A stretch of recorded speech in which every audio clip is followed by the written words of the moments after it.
सत श्रीकाल जी, थमे देख रहे हो पुआधी टीवी। मैं धनवंत सिंह कुमार लेकर हाजिर हाँ पुआधी टीवी का खास प्रोग्राम मुद्दे की बात। आज का हमारा मुद्दा आया पेंशन।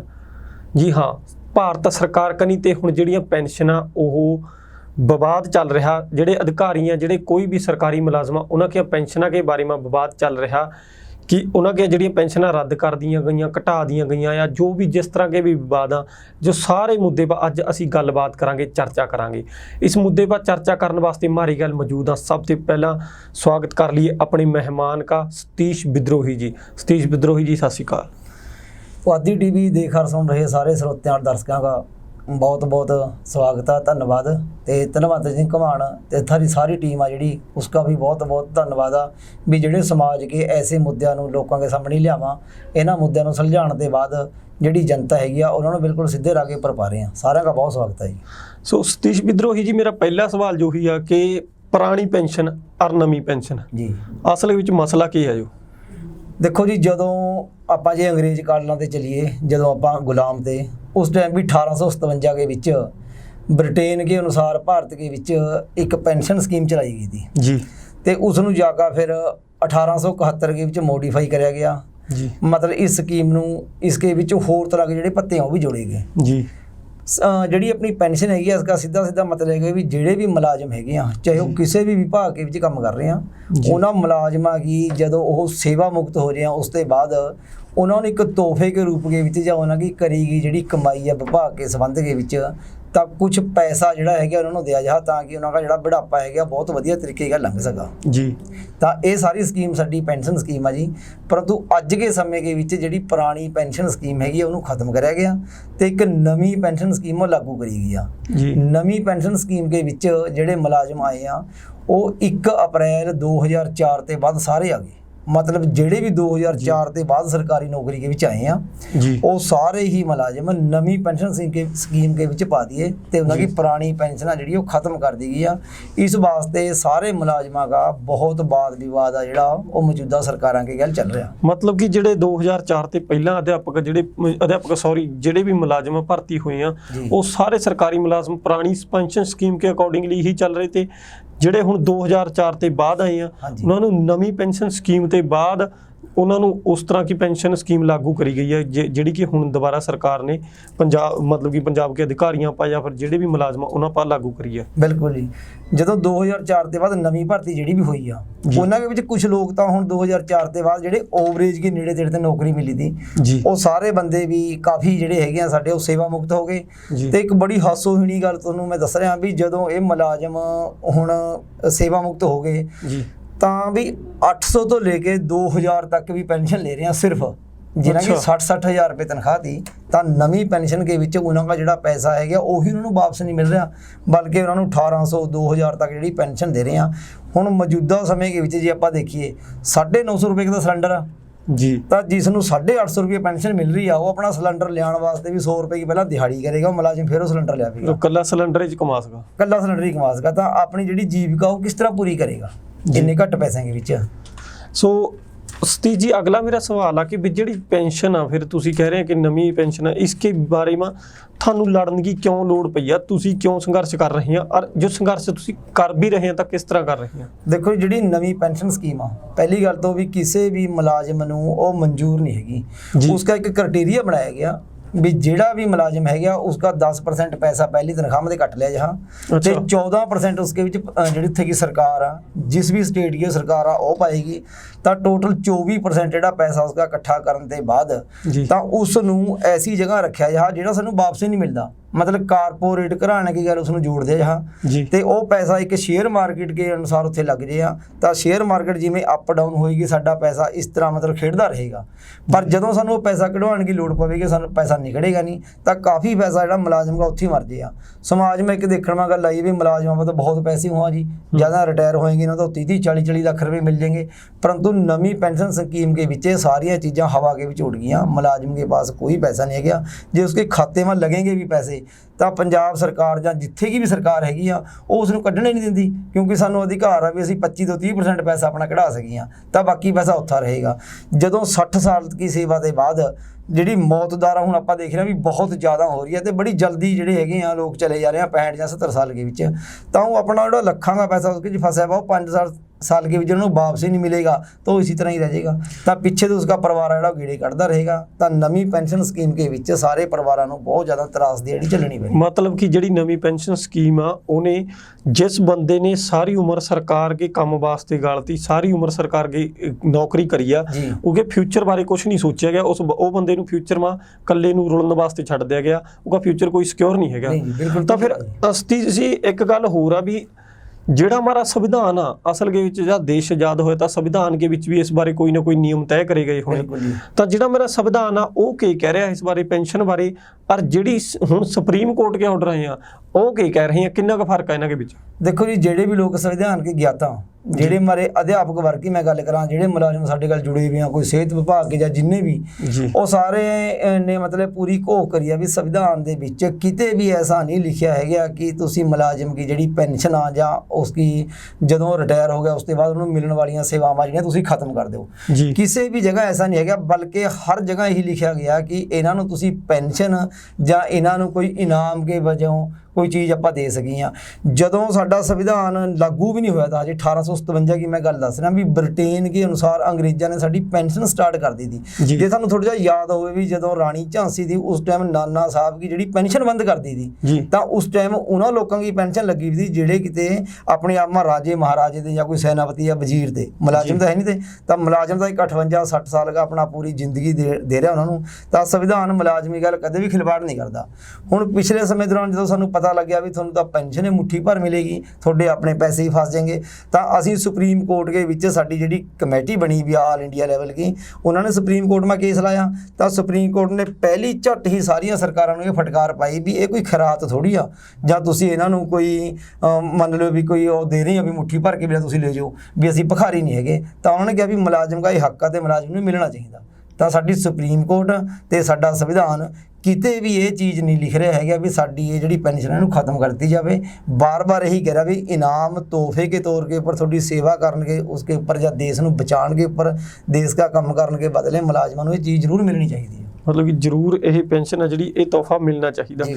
तो तुसी सतीश जी राणी झांसी के समय की गल करिए, तुसी कहा कि जिहड़े मुलाजम आ उन्हां नूं पेंशन मिला, तो जिहड़े उच्च अधिकारी हो गए जिस तरह जे आपां लीडर ला लीए नेता ला लीए, तो कि नेता और लीडर जिहड़े फिर उन्हां नूं भी पेंशन मिला या फिर कल्ले जो सेवा नौकरी करन वाले दूजे बंदियां नूं ही मिले? देखो जी, जिहड़ी पेंशन स्कीम साडी चल रही है भी साडी पुरानी पेंशन बहाल करो, उसका एक ही कारण ये भी है कि समाज के बखरेवें देखो ਜਿਹੜੇ ਤਾਂ ਆਪਣੇ ਵਿਭਾਗ ਨੂੰ ਬਚਾ ਰਹੇ ਆ, ਆਪਣੇ ਵਿਭਾਗ ਵਾਸਤੇ 60 ਸਾਲ ਕੰਮ ਕਰ ਰਹੇ ਆ, ਉਹਨਾਂ ਦੀ ਤਾਂ ਪੈਨਸ਼ਨ ਖਤਮ ਕਰੀ ਗਈ ਆ।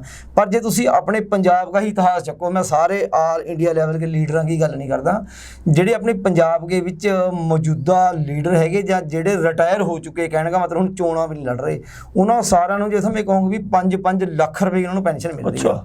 ਜਿਹੜੇ ਕਿ ਜਿਹੜਾ ਵੀ ਵਿਧਾਇਕ ਇੱਕ ਵਾਰੀ ਬਣ ਗਿਆ ਉਹਨੇ ਆਪਣੀ ਸਹੁੰ ਚੁੱਕ ਲਈ, ਸਹੁੰ ਚੁੱਕਣ ਦੇ ਬਾਅਦ ਉਹ ਸਮਝ ਲਓ ਵੀ 3,25,000 ਦਾ ਪੈਨਸ਼ਨ ਹੀ ਉਹ ਬਣ ਗਿਆ। ਇੱਕ ਜਿਹੜਾ ਇੱਕ ਲੀਡਰ ਹੈਗਾ, ਇੱਕ ਮੰਤਰੀ ਆ ਜਿਹੜਾ, ਉਸकी ਜਿਹੜੀ ਤਨਖਾਹ ਹੈਗੀ ਆ ਉਹ ਤਕਰੀਬਨ 1,40,000 1,20,000 40 45 ਅਲੱਗ-ਅਲੱਗ ਕਾਡਰ ਦੇ ਵਿੱਚ ਬਣੀ ਹੋਈ ਆ, ਪਰੰਤੂ ਉਸकी ਪੈਨਸ਼ਨ 3,25 ਆ, ਉਹਨੂੰ 3 ਗੁਣਾ ਪੈਨਸ਼ਨ ਮਿਲ ਰਹੀ ਹੈ। ਤੇ ਸਾਡੇ ਮੁਲਾਜ਼ਮਾਂ ਨੂੰ ਜਿਹੜਾ ਹੈਗਾ 60,000 ਸਾਡੀ ਤਨਖਾਹ ਤੇ ਸਾਨੂੰ 1,800 ਤੇ 2,200 ਪੈਨਸ਼ਨ ਮਿਲੇ। बहुत लीडर अपने ऐसे हैं या बहुत सांसद ऐसे हैं भी वो करोड़ों ते अरबां रुपए की पेंशन ले रहे हैं। तो सिर्फ एक पेंशन नहीं, जिन्ने टर्म बनया, जे कोई 3 बारी बनया या कोई 4 बारी बनया, 5 साल बाद वोटां होएगियां। अच्छा, एक होर तरासदी है इसके विच भी मान लो 2 महीनों वास्ते कोई बनया जी, उस दे बाद कोई चोण रद्द हो गई, दोबारा फिर उसनूं मौका मिल गया, वो दोबारा फिर जित गया। तो 3 महीने पहला जदों जित्तिया जद भी उन्होंने पेंशन लगी, दोबारा फिर जित्तिया फिर पेंशन लगी, मतलब हर 5 साल बाद एक बारी बनने ते उन्होंने पेंशन मिलनी आ। तो अनेकों पेंशन ले रहे हैं। तो कई बार मुझे तो हंसी आ जाए भी राज नहीं सेवा, ये आप किसी पार्टी का ना सुनो जोड़ो, हर एक लीडर आके कहेगा भी राज नहीं सेवा। तो सेवा के बदले जे कोई पैसे ले तो बड़ी हास होनी गल आ।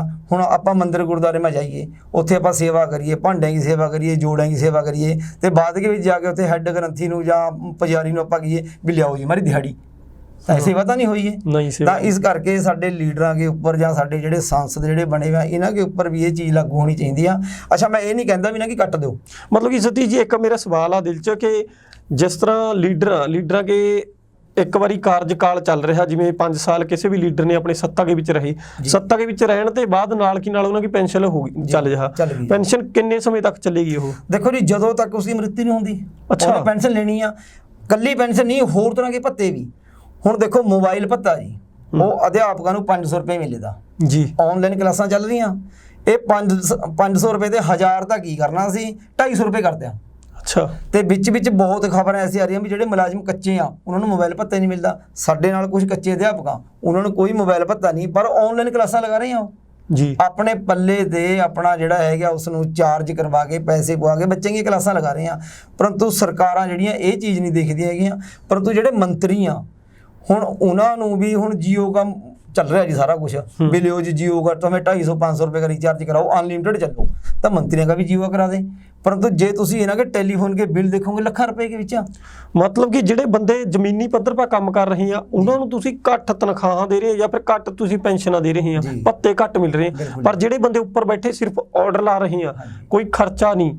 ਮਤਲਬ ਕਿ ਸਰਕਾਰਾਂ ਕਨੀ ਤੇ ਵੀ ਬਹੁਤ ਜ਼ਿਆਦਾ ਭੱਤੇ ਵੀ ਦੇ ਜਾ ਰਹੇ ਆ ਔਰ ਉਂਝ ਵੀ ਉਹਨਾਂ ਨੂੰ ਜਿਹੜੀ ਕਮਾਈ ਆ ਉੱਪਰਲੀ ਬਹੁਤ ਜ਼ਿਆਦਾ ਹੋਆ, ਤਾਂ ਉਹਨਾਂ ਨੂੰ ਸਰਕਾਰਾਂ ਭਰਦਿਆਂ ਨੂੰ ਭਰ ਰਹੀਆਂ ਔਰ ਜਿਹੜੇ ਹੇਠਲੇ ਲੈਵਲ ਕੇ ਅਧਿਕਾਰੀ ਉਹਨਾਂ ਨੂੰ ਹੋਰ ਦਬਾਏ ਜਾ ਰਹੇ। ਬਿਲਕੁਲ ਜੀ।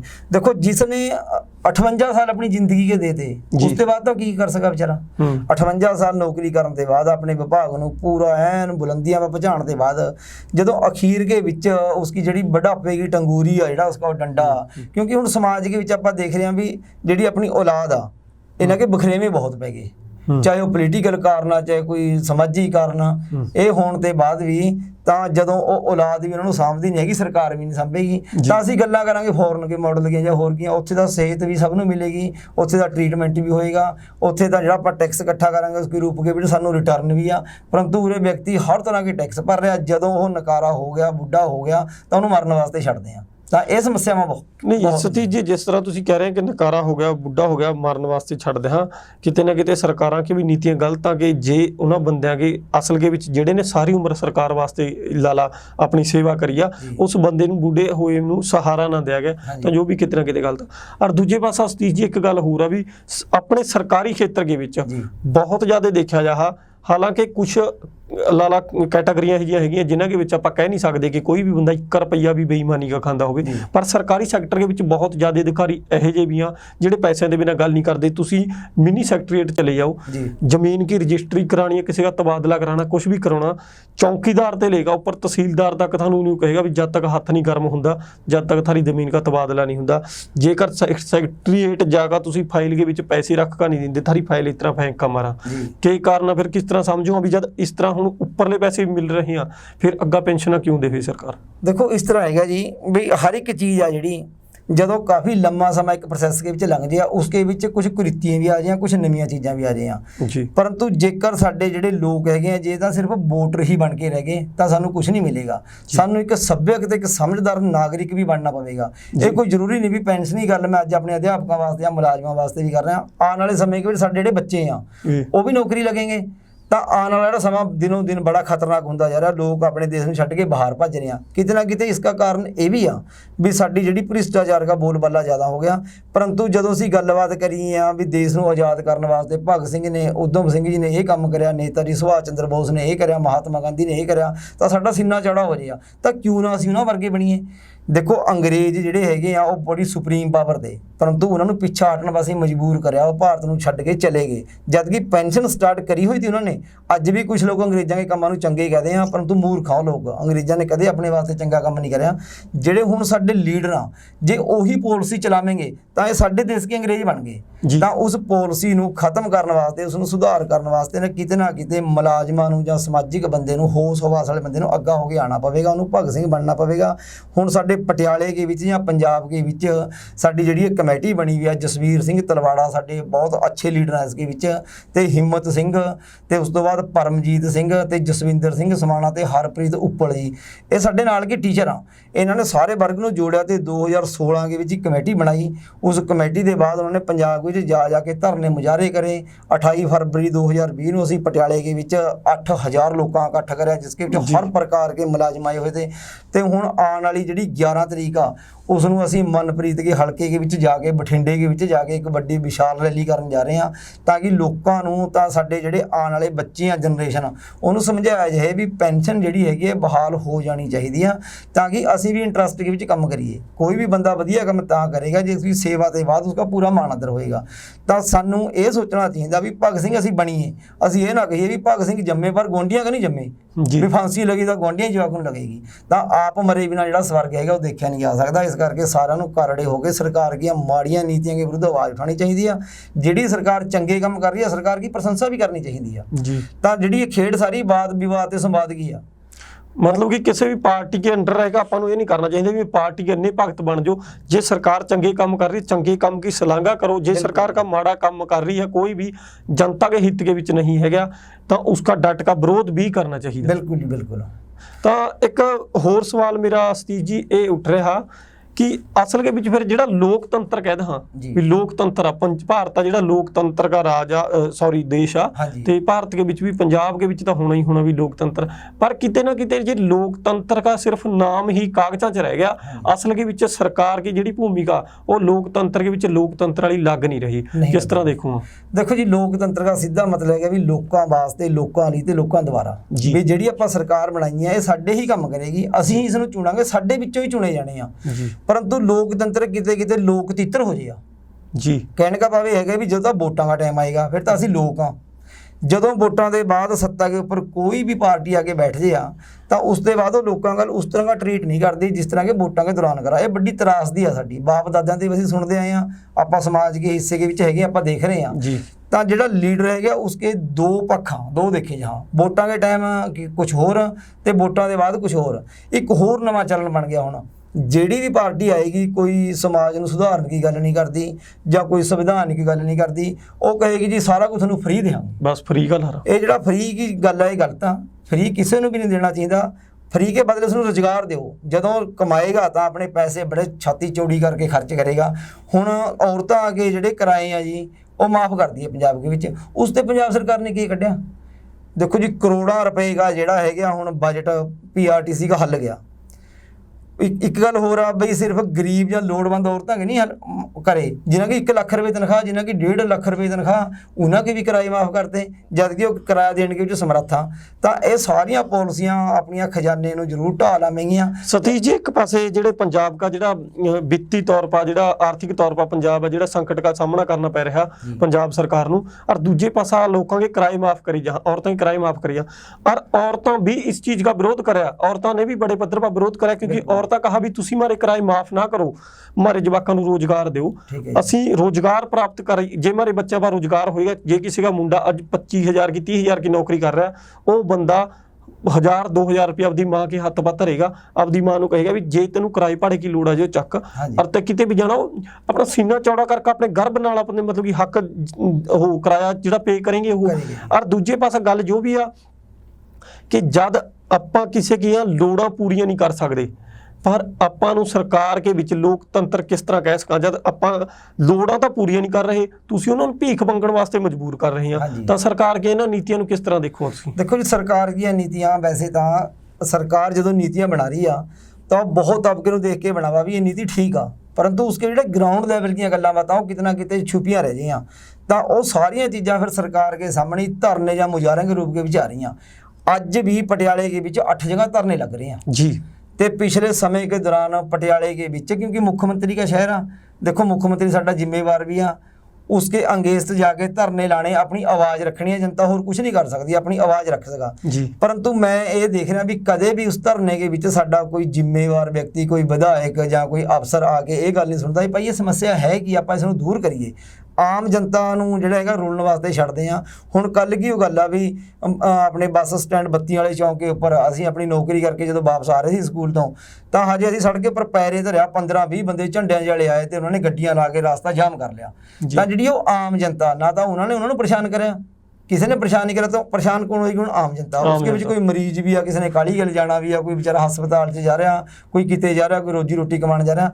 ਤਾਂ ਸਰਕਾਰਾਂ ਨੂੰ ਇਹ ਚੀਜ਼ ਵੀ ਦੇਖ ਲੈਣੀ ਚਾਹੀਦੀ ਹੈ ਵੀ ਇਹ ਜਨਤਾ ਜਿਹੜੀ ਹੈਗੀ ਆ, ਅਸੀਂ ਜਦੋਂ ਲੋਕਤੰਤਰ ਕਿਹਾ ਤਾਂ ਲੋਕਾਂ ਦੀ ਆਵਾਜ਼ ਸੁਣੀਏ। ਇਹ ਕੋਈ ਪਾਕਿਸਤਾਨ ਦੇ ਜਾਂ ਹੋਰ ਦੇਸ਼ ਤੋਂ ਲੋਕ ਆਏ ਨਹੀਂ, ਆਪਣੇ ਹੀ ਆਲੇ ਦੁਆਲੇ ਤੇ ਉੱਠ ਕੇ ਆ ਗਏ ਜਦੋਂ ਉਹਨੂੰ ਸਮੱਸਿਆ ਹੋਏਗੀ।